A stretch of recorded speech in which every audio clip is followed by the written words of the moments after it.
Para discorrer sobre o tema experiências psíquicas nas situações limites do adoecimento e morte, temos o prazer de convidar a assumir esta tribuna a confreira doutora Eliane Oliveira, médica, pediatra, neonatologista, nossa querida presidente da Associação Médica Espírita do Ceará.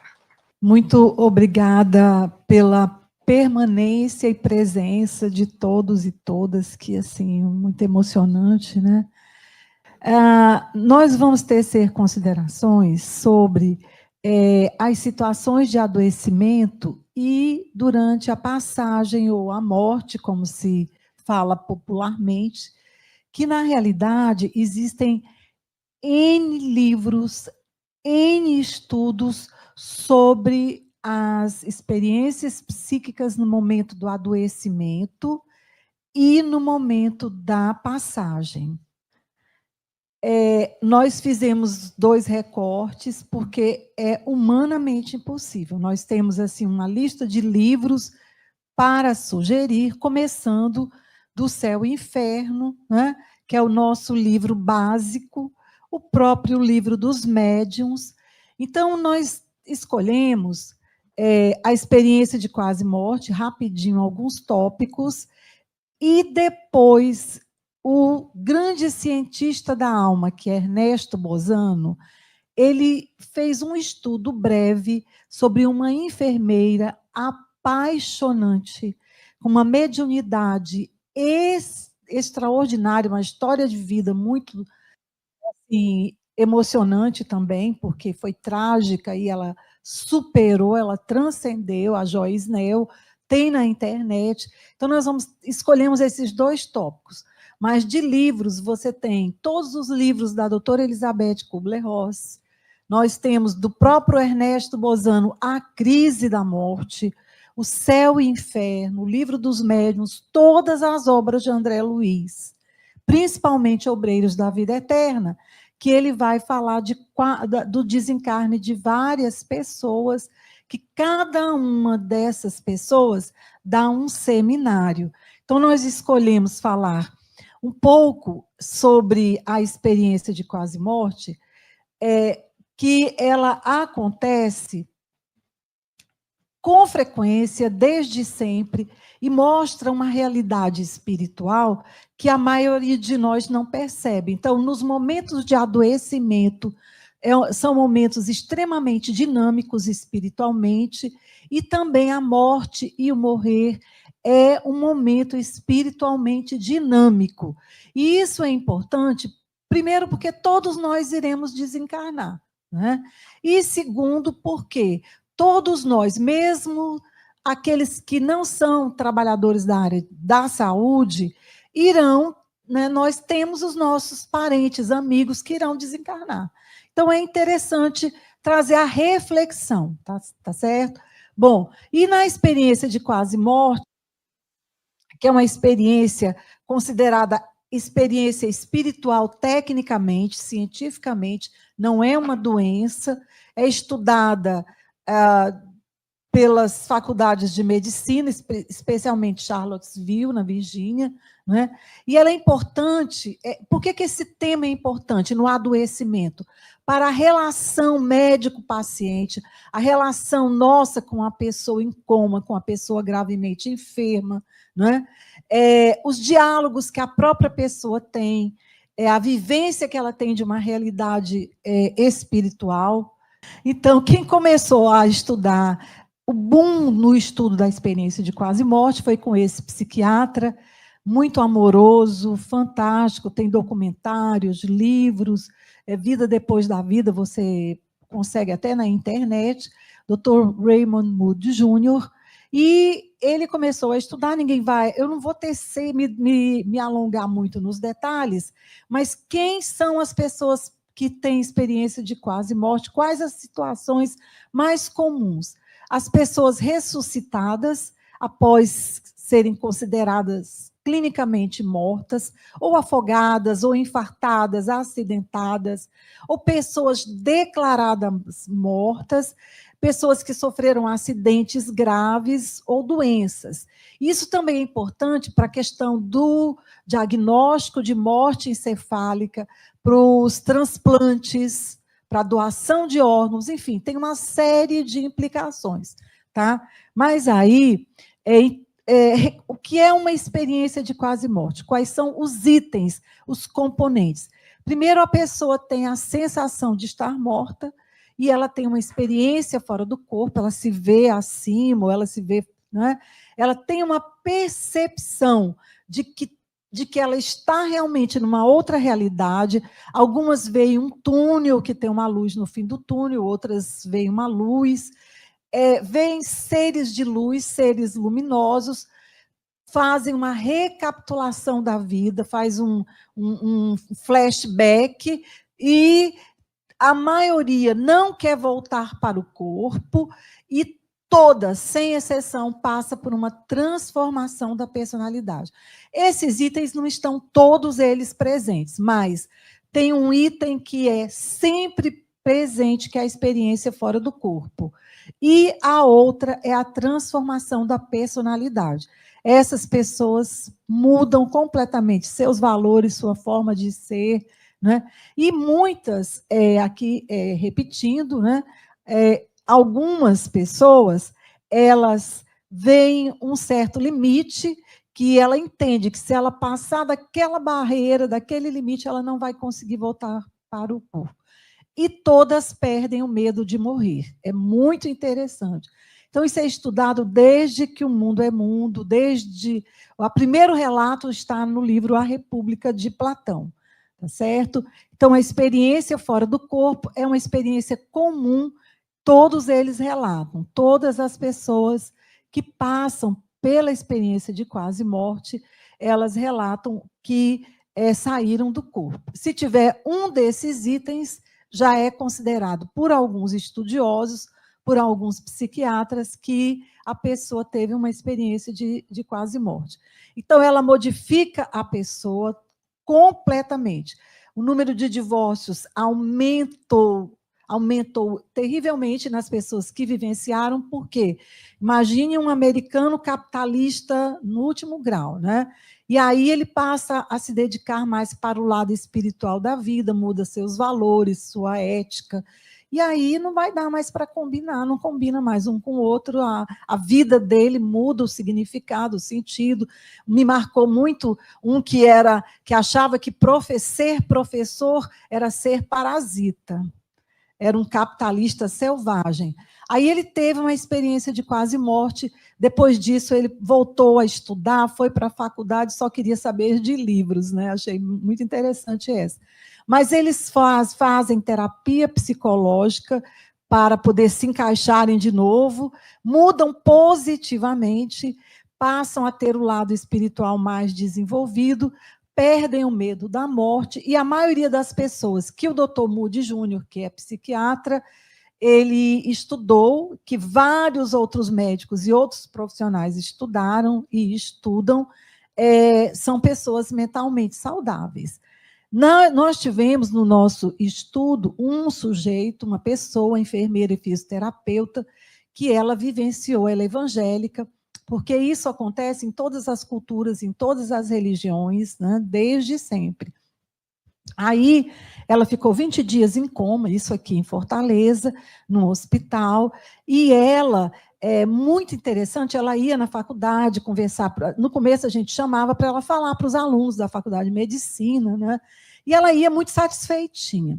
Chegava lá e contava a história dela, que ela, 20 dias em coma, mas ela via e ouvia tudo que as pessoas falavam na UTI, ela ficou na UTI, as pessoas que foram visitá-la, ela descrevia a roupa, o cabelo que tinha cortado, ela ouviu quando o médico, ela teve um apendicite, que fez septicemia, parou o rim, ficou, né? E aí o médico disse, olha, ela escutando, entubada em coma, desenganada, né?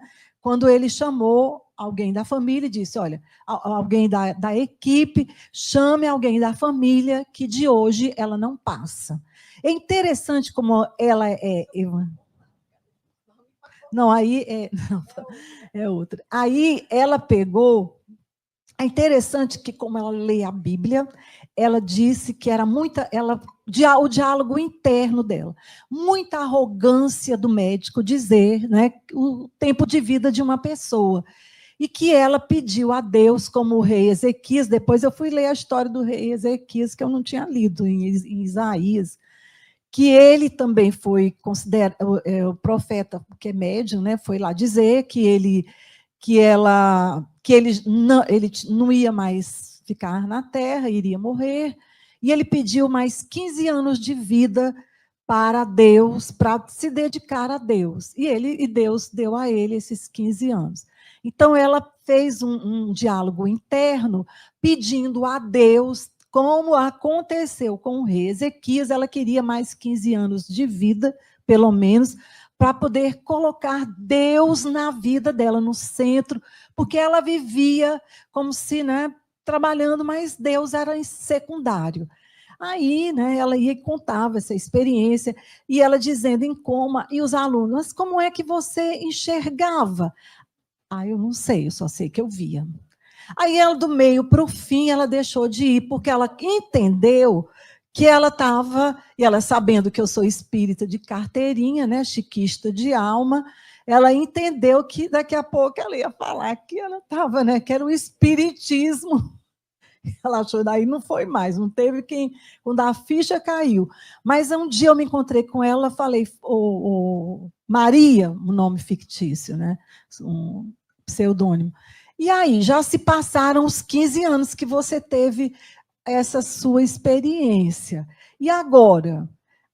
Mas o tempo de Deus não é igual ao tempo da gente.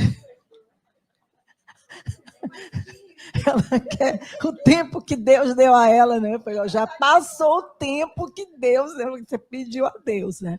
Então, é interessantíssimo, porque as pessoas elas não gostam de falar, primeiro porque são consideradas malucas, algumas, né, elas não contam muito. Eu sei de algumas pessoas que tiveram a experiência, mas, né, elas não falam, não contam, porque acham, né, porque uma é do tribunal, não sei das quantas, e não vai morrer como todo mundo, né?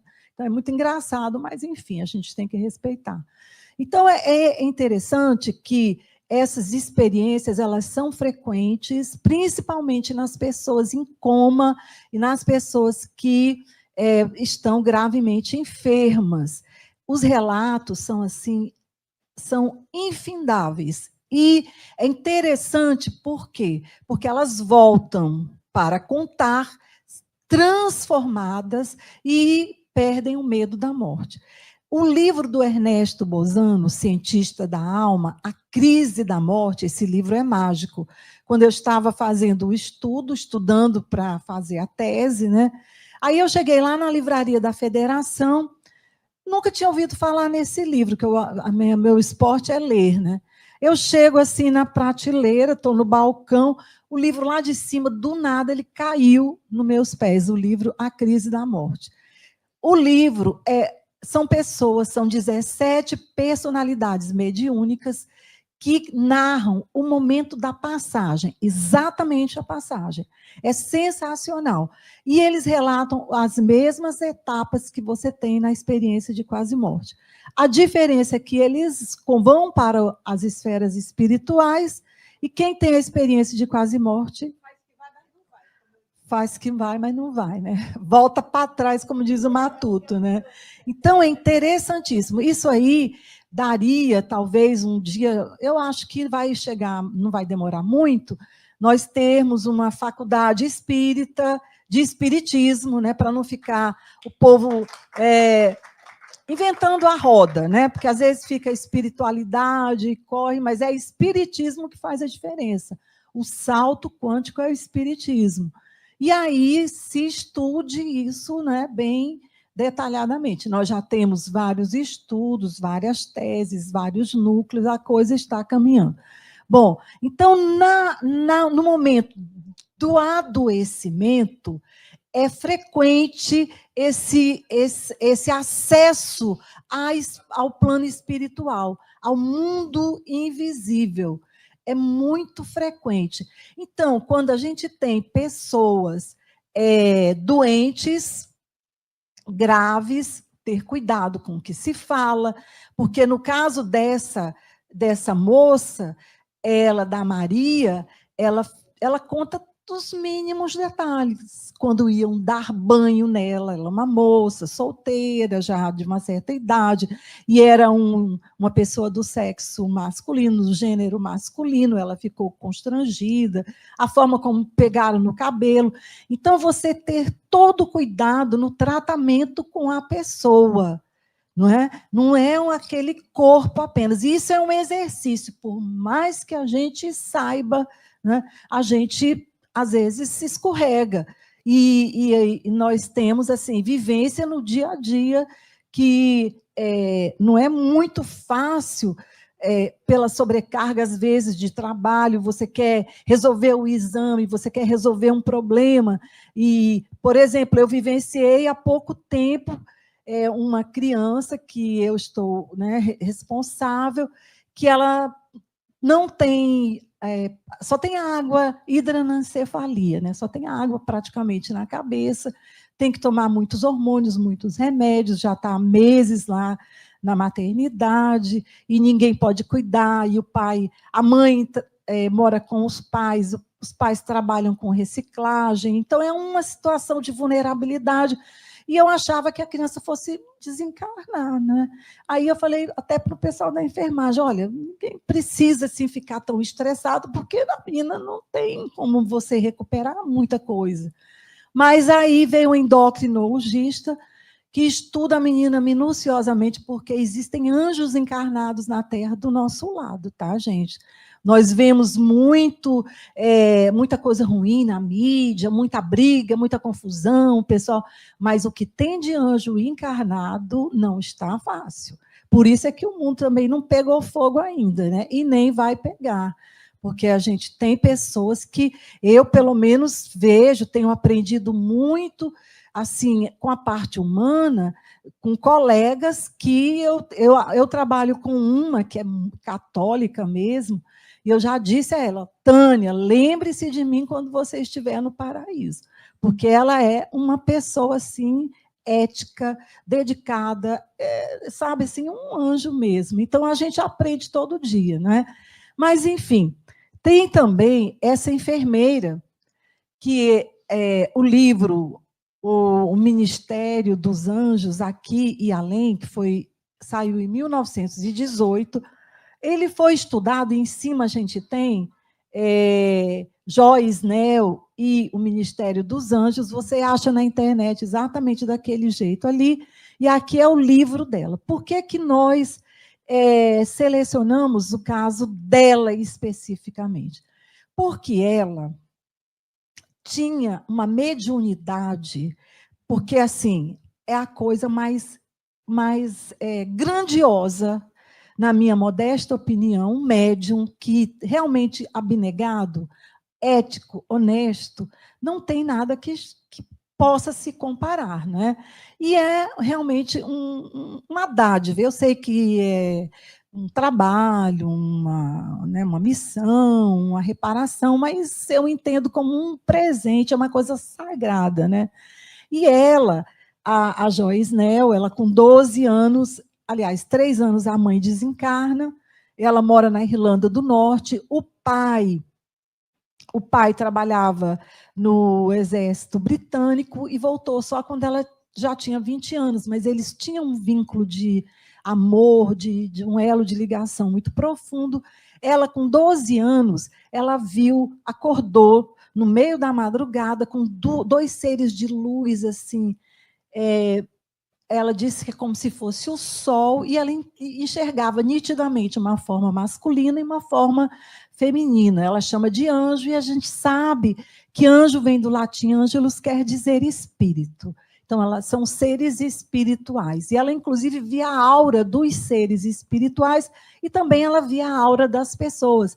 Assim, um negócio que eu fico assim, meu Deus do céu, que coisa mais linda. E ela achou até que fosse desencarnar, e uma senhora, uma irlandesa já de uma certa idade, disse, não, isso é uma coisa sagrada, são seres de Deus, que você tem um trabalho, enfim, e ela realmente, com 22 anos, que o pai volta, o pai desencarna, o irmão desencarna, a tia desencarna, e ela fica nessa situação de prostração moral, com ideação suicida. Durante esses anos, ela ouvia música transcendental, mas ela ficou em prostração e entrou um dia pensando como é que iria se suicidar, mas ela entra numa igreja, está tocando a música que o pai dela gostava e que falava em Jesus.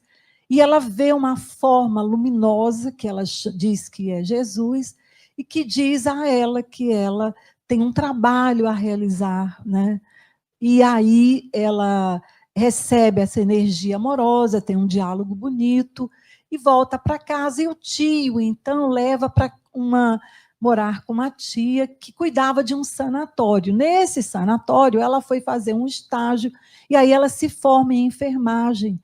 E ela diz que a solidão, o luto, isso levou a gente interpreta como se fosse assim, amplificou a mediunidade dela, abriu os portais cósmicos, né? Porque é de fato impossível a gente enxergar tudo que existe. Nós temos 1 milhão de fibras do nervo óptico para levar a imagem até a região occipital. E tem 126 milhões de fotorreceptores aqui no bulbo ocular. Então, a retina ela tem que triar o que é que nós vamos levar para o cérebro. Então, nós não temos, tanto que precisamos de telescópios, de microscópios, né, para enxergarmos as coisas que existem, a gente faz uma seleção. Então, a Joyce Snell, ela se formou e ela tornou-se como se fosse uma doula da morte. Durante 20 anos, ela trabalhava com pacientes terminais. E é interessantíssimo, porque por que nós estamos narrando a história dela? Porque isso a gente tem muito semelhante nas obras de André Luiz. Isso acontece nos hospitais, isso acontece nas casas. Ela também ajudava nas casas, nas residências privadas. Então, ela ficava próxima aos pacientes, como toda enfermeira que tem vocação, que gosta, né? Ela via os espíritos, os seres espirituais, ajudando aos doentes à noite no plantão. Ela via tinha um ser espiritual de forma feminina que flutuava entre os leitos, parava, colocava as mãos na cabeça do doente, às vezes o doente estava gritando, com sinais vitais totalmente alterados. Depois que aquele ser espiritual passava, ela ia verificar os sinais vitais, estavam normais, a pessoa tinha alívio, alguns tinham cura, nem todos, porque a gente sabe que a cura depende do merecimento, da vontade de Deus, não é? E aí ela via, então, o desencarne dos pacientes. É muito interessante. No livro Obreiros da Vida Eterna, nós temos a descrição de alguns desencarnes. A maioria dos desencarnes que ela presenciava, é interessante que no hospital ela via sempre uma pessoa, como se fosse uma luz, mas ela via nitidamente na cabeceira da cama. Quando ela via esse ser de luz na cabeceira da cama, ela sabia, com a mão direita, o dedo indicador para cima, passando uma mensagem de trabalho e de esperança. Então, ela sabia que aquele paciente ele não iria desencarnar. Mas quando ela via um ser meio escuro, que ela não definia a forma, nos pés da cama do doente, em 3, 4 dias o doente desencarnava.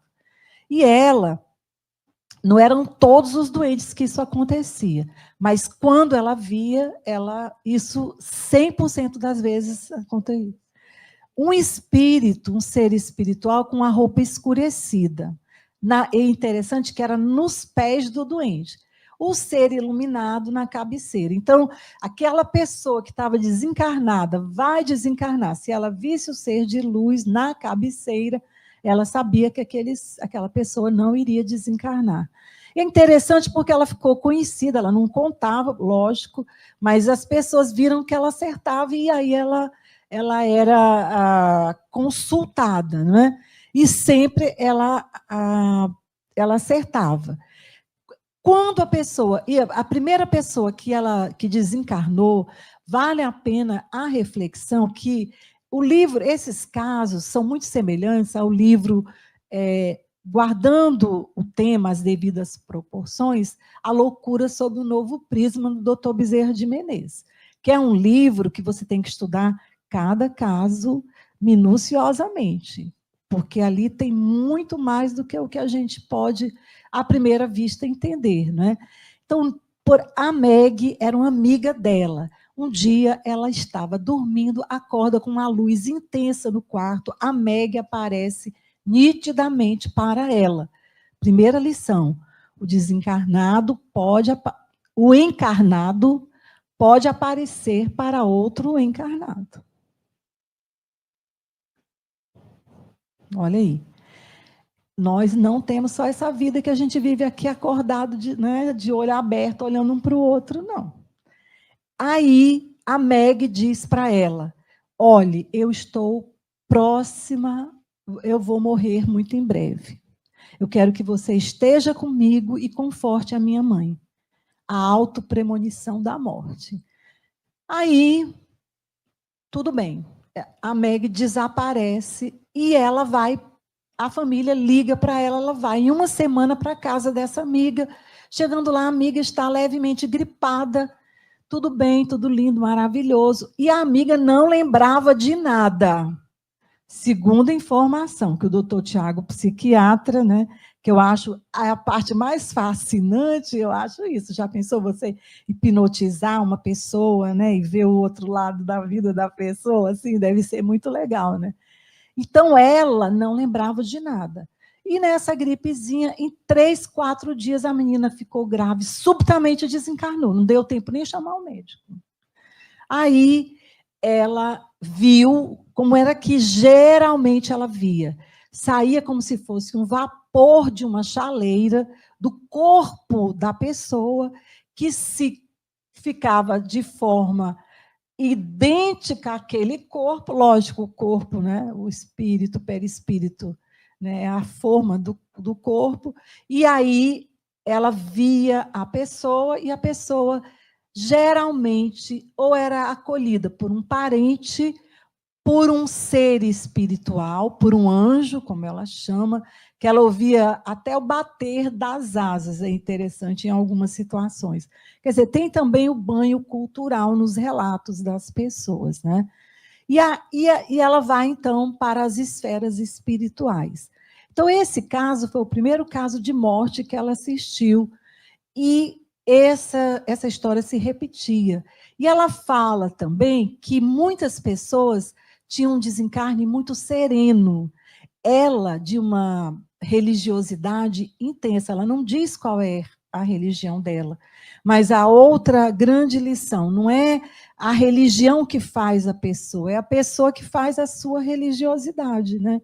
Quer dizer, ela via isso no geral, só que algumas pessoas tinham um olhar muito aterrorizante, assustado, mas a maioria era de forma serena. E ela relata a história de um senhor muito religioso com a mulher dele, e tinham ela do lado cuidando do marido, e ele já fazendo a passagem. Ele vê o filho de 6 anos que tinha desencarnado recentemente. Eu estou vendo fulano, ele veio me buscar. E vai, e ela vê, quando ele desencarna, que o filho dá as mãos ao pai, o olhar do filho para o pai, do pai para o filho, a serenidade do desencarne, e aí a serenidade também da mulher, porque eles eram extremamente religiosos. É muito interessante. Então, esse momento da passagem, né, é muito emocionante. É interessante se ler sobre essas experiências, porque para um processo de educação para a morte. O Herculano Pires, professor Herculano Pires, tem um livro, Educação para a Morte, né? No Céu e Inferno, diz que os espíritas não temem a morte. Será? A gente pode até não ter, né, medo, mas às vezes eu, por exemplo, tenho pena de morrer, fazer igual a Hebe Camargo, né? Porque tem os filhos, tenho pena, eu tenho os filhos, tenho os animais, né? Então mas não é aquele medo, né? Aí cada um tem sua forma de, né? E ela também sentia perfume, ela ouvia música transcendental, né? É muito assim emocionante a experiência que ela relata. Então, eu trouxe esse quadro que é chamado de Aparição Mediúnica, foi pintado por James Tissot, um francês, em 1885, numa reunião de ectoplasmia, com o médium William Eglinton. E, na realidade, você tem aqui a noiva de Tissot, que desencarnou jovem, e o seu mentor espiritual com uma luz saindo do plexo solar. E a gente teve a oportunidade de assistir reuniões de ectoplasmia quando o seu Almerindo Reis estava encarnado, exatamente dessa forma que os espíritos apareciam. O mentor imperator caminhava, falava do evangelho, tinha perfume, e vinha exatamente com essa luz vindo de dentro do tórax, né? Então, esse tema, ele é interessante porque, primeiro, ajuda a entender o processo de passagem.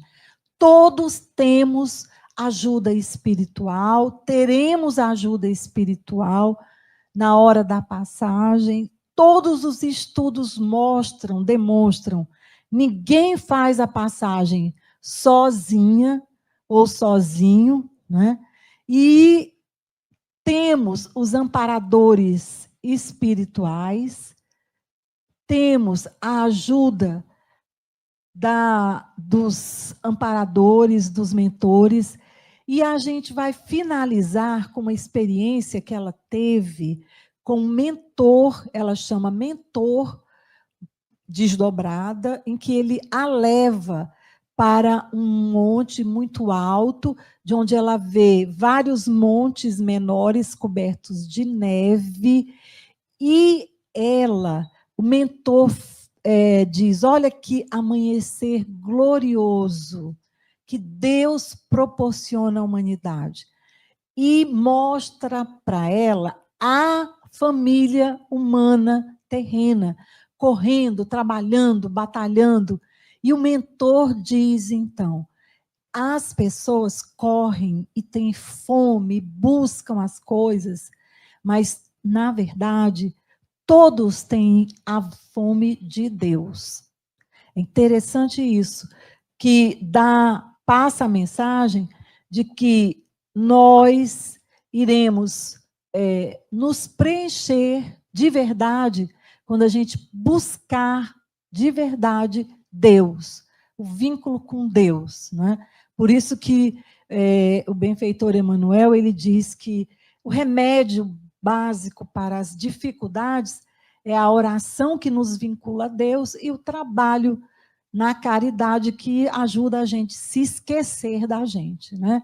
Então, esse tema, ele não tem fim, nós escolhemos alguns tópicos, tá certo? Ninguém vai esticar mais, eu acho que você pode pegar pela internet o resumo que Ernesto Bozano fez, tem vários livros, tem Camille Flammarion escreveu sobre a morte, nós temos os livros que já mencionamos e os livros da doutora Elizabeth Kubler-Ross. Sempre, sempre existem os amparadores espirituais nos hospitais, nas residências, no trabalho, na vida, e a grande mensagem é que não existe a morte, que todos nós já sabemos, mas que esses estudos e essas experiências, elas são confortadoras e são orientadoras, né? E quem matou a morte foi o nosso Senhor Jesus, que apareceu ao vivo e a cores e conversou com Madalena quando ele desceu da cruz no domingo pela manhã, não é? E que a gente está nesse período já natalino. Vamos repetir aqui a mensagem que o mentor Imperator, materializado, ele disse para nós, que a gente possa, que Jesus possa nascer todos os dias na manjedoura dos nossos corações e que possamos viver num clima de Natal permanente. Que nosso Senhor Jesus nos abençoe.